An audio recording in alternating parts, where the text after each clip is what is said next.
Good afternoon, I'm Vashan Brown with the Midday News. Special welcome if you're watching on onespotmedia.com, and we apologize for the late start. Minette Palmer Lawrence, who has been struck from the role of practicing attorneys in Jamaica, is to appeal the decision. Mrs. Lawrence was disbarred on Saturday following a hearing by the Disciplinary Committee of the General Legal Counsel. Her attorney, Christopher Dunkley, told our news center this morning that the legal team has 6 weeks within which to appeal the ruling. Mr. Dunkley says the team will be seeking an early date to state its case before the Court of Appeal. He expressed confidence that there are good grounds for a successful appeal, but declined to outline the complaint that was brought against Mrs. Lawrence. Our news center understands that a client filed a complaint against Mrs. Lawrence regarding an investment which is said to be between $400,000 to $700,000 US. The client also filed a lawsuit in the Supreme Court and won the case. Mrs. Lawrence is the company's secretary at Symbiote Investments, which trades as Carousel. Now, the problem-plagued company recently asked the government to reconsider its decision to revoke its telecommunications licenses.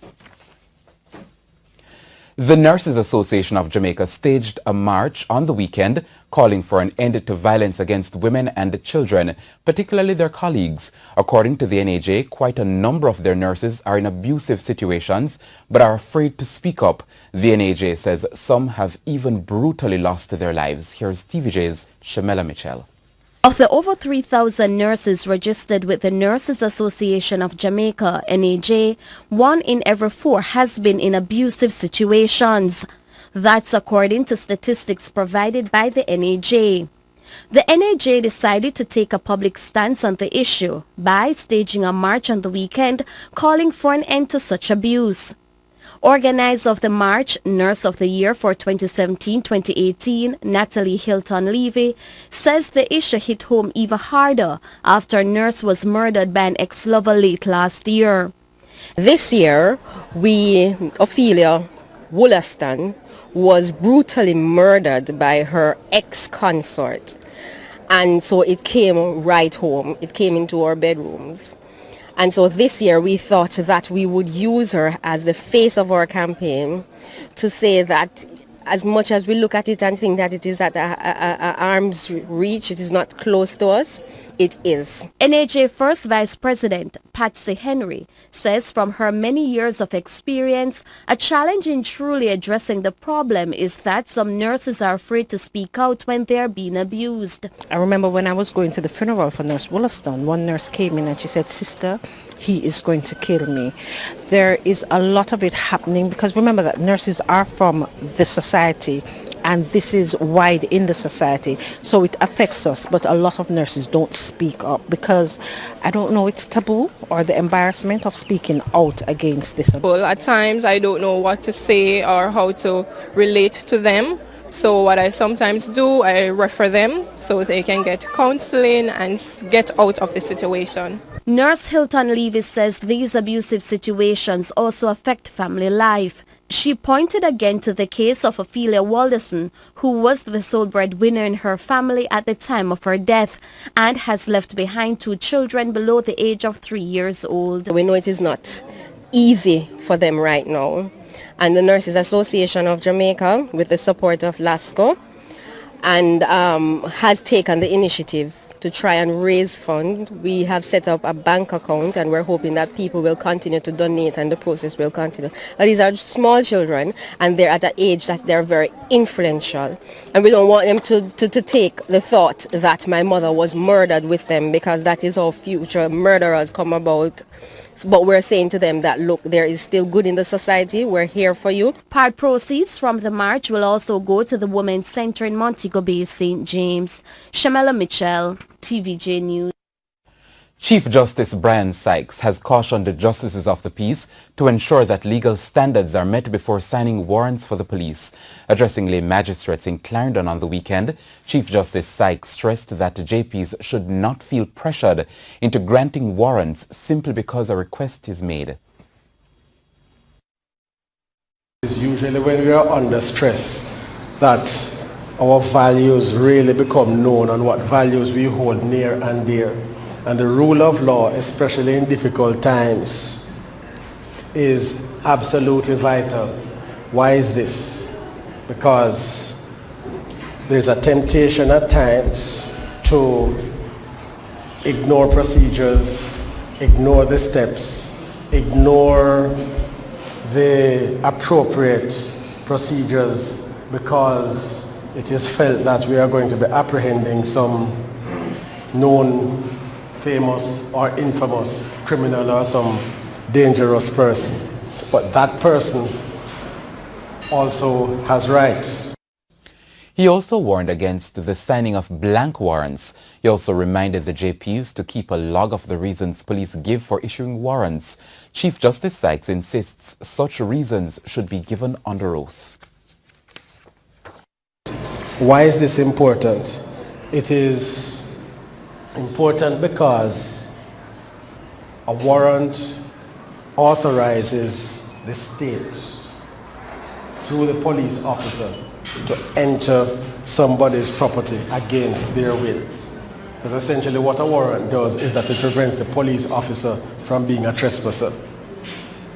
And so when they come to you seeking authorization, then you have a responsibility to ensure that the rule of law is being upheld. And that means that the police must give you good and sufficient reason for the warrant to be issued.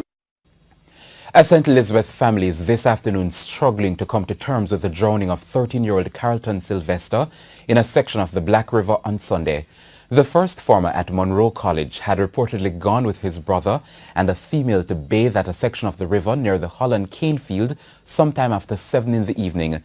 It's not clear how he got into difficulties, but a man explained how he tried to save the teen.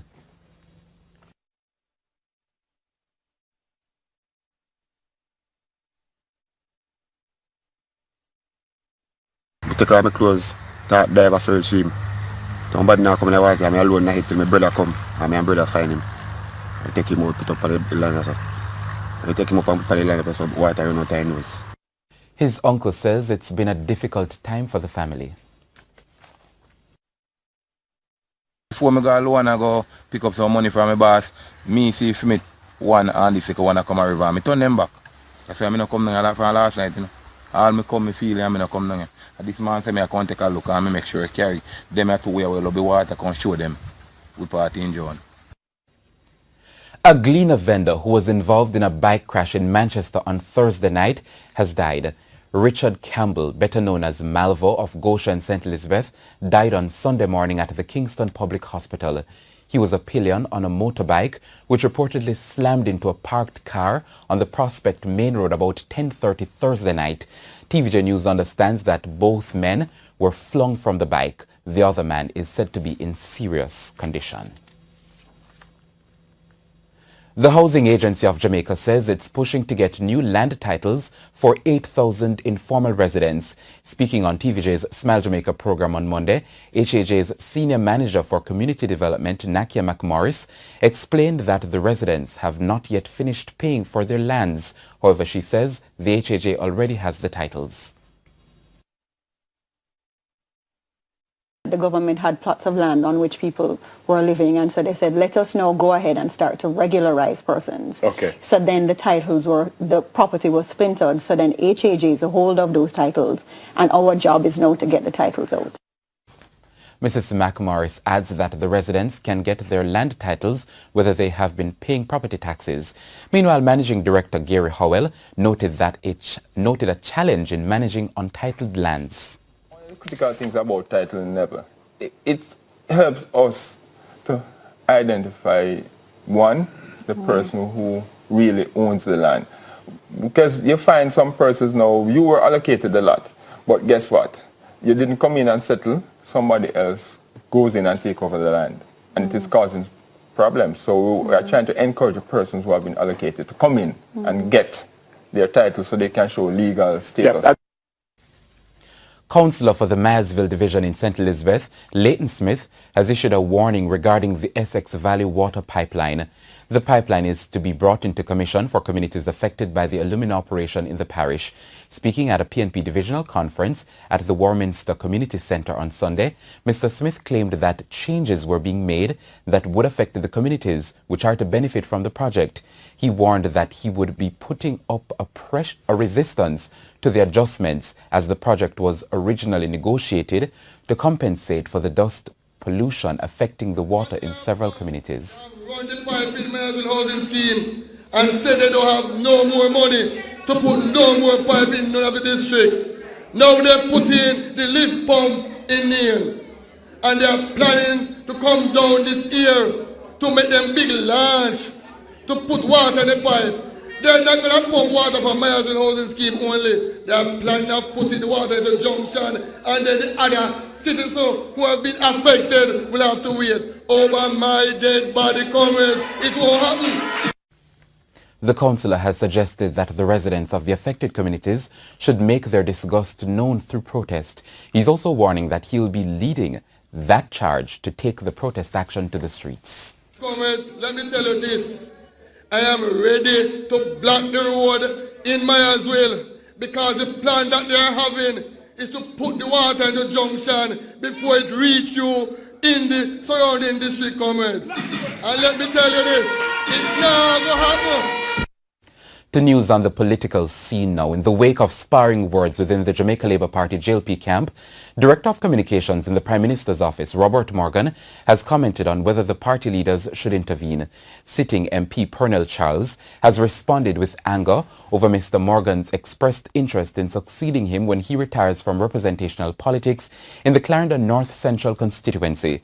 Mr. Charles stressed that his son, Pernell Charles Jr., has been working alongside him in the constituency and also has an interest in succeeding him. But Mr. Morgan says he was surprised at the MP's reactions, noting that others have already started campaigning activities in the constituency. I'm very conscious of what is taking place. I don't know if I need to ask for their intervention. What I know is that the leadership of the party is very cognizant of the need for their actions as it relates to ensuring that the persons who are interested in moving forward with the organization do so in a particular framework which is within the Constitution and within the established protocols and guidelines of the organization. And the opposition People's National Party has drama of its own. PNP President Dr. Peter Phillips is facing strong criticisms from social media for a Twitter post on Sunday evening. In the post, Dr. Phillips said tonight Valerie Nita Robinson will be presented as our PNP candidate for West Portland. Within minutes of the post, Twitter erupted blasting Dr. Phillips for getting the candidate Valerie Nita Robertson's name incorrect. So Dr. Phillips had written Robinson when it should have been Robertson. The original post has been removed from his Twitter page and has since been corrected. Meanwhile, addressing the PNP meeting at the Buff Bay Primary School in Portland on Sunday, attorney Valerie Nita Robertson said she's intent on the party winning the Portland Western seat currently held by the Jamaica Labour Party's Darrell Vaz. East Portland, West Portland, and Southeast St. Mary shall be a wall that cannot be shattered. We will join with the comrades in those constituencies, and we are committed to working together to secure the victory for the party that we love so much and that we have given our all for over the years. West Portland, are you ready? And Hendricks, who tells their story. Their biggest complaint is about pollution, chiefly plastic bottles carpeting the shoreline of the fishing village from which they operate. But these fishermen in Portmore, relocated more than a decade ago from the causeway, complain about the relocation itself. Felton Dwyer has been a fisherman in the area for more than 30 years. He said since they have been relocated, they have been neglected. Since them put us over here, all we know that people come and collect. Them all want to collect rent from us, we're not supposed to pay. We're supposed to pay for maintenance. For maintain the place like water, light, and remove the garbage. Nothing like that. Pointing to a run-down fishing village badly in need of repairs, he said no more money will be paid. For now, they struggle to get the basics, electricity and water. A lady wire her place down there. She have a little kitchen down there. And she wire it legally, get it passed, and when she go apply for light, them say she can't get no light because she owe parish council money. I don't know which money we owe them. He claims that the only money they should pay is for maintenance, but the mayor of Port Moreland, Thomas, said that's not the case. He pointed out that utilities can't be installed because the vendors and fishers owe hundreds of thousands in fees. That aside, they say their livelihood is not only being affected by the plastics. Industrial runoff is a major concern. Poisoning fish in the mangroves, the fisher folk worry it's only a matter of time before the impact on the population will be felt. Whosoever doing that, let it down into the Kingston Harbour.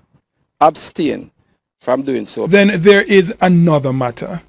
Presently on our beach right here now, where we locate now, we need a general dredging. We went to meetings and we heard that money accumulate to dredge this area every 5 years. But they say since relocation more than 10 years ago, dredging of Hunts Bay is yet to take place. The dredging of the Kingston Harbour next door to accommodate bigger ships is, however, a major concern. Since the dredging, you have a thing come up on it like sand, like gravel, stick onto the boat. You have to clean off that. And when you don't clean it quick enough, you just suck on the dirt, the particles them go onto it and fasten, and then you burn the amount of gas you burn. If you just go out of the harbour there, you'd have to about 20 miles out of sea with it. Complaints also that fishing in the harbour is restricted by the Marine Police. With a myriad of problems, they are reaching out, doing so through the media because they say letters and meetings have not worked. Them just have like a one-eyed chicken going round and round and round. Everybody come say this and say that, and you go round and come round and go round and nothing done. We don't see nobody from the Minister of Agriculture, we don't see nobody with a like to one of them. Dashan Hendricks, TVJ News.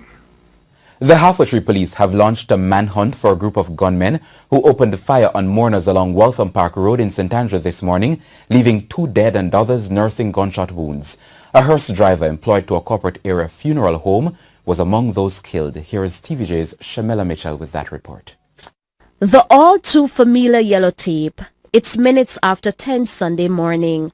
This is 77 Lane of Waltham Park Road in St. Andrew was the scene of crime.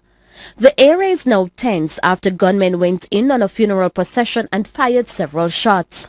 2 men died. One of the men identified so far is the driver of the hearse attached to House of Tranquility Funeral Home. He has been identified only as Michael Bent. The other man is not yet identified. But according to reports, the hearse went to the residence of a relative of the deceased for a procession to travel to St. Mary for burial. However, that did not go as planned. An eyewitness.